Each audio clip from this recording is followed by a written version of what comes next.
concept of social responsibility. We all know that the main objective of any business is to earn profits, right?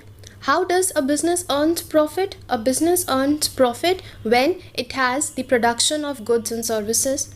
For that, it takes the helps of the raw materials, and those raw materials actually come from the society, right? So can't we say that the profit that the business is earning, it has some contribution from the society? It takes some help from the society. Therefore, it becomes a kind of obligation on the part of the business to do something for the society, okay, to serve the society.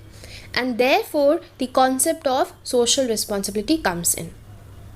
What is social responsibility? It is actually the voluntary efforts. Okay, voluntary efforts means something you do out of your own wish, out of your own will.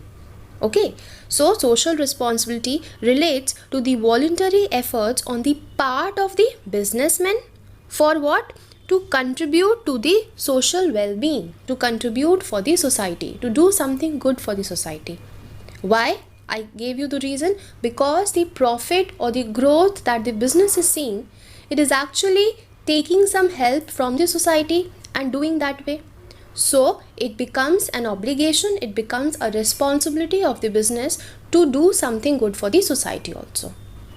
See the next line, it explains the same thing. The businessman makes use of the resources of the society and earn money from the members of the society. So they must do something for the society. This is what I actually told you.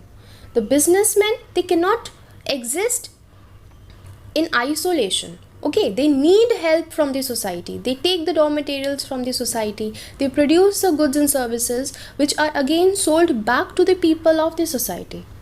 Right? So, they have to understand, they have to recognize the aspirations of the society in which they are carrying on their business. And therefore, it should do something good for the society. Therefore comes the concept of social responsibility.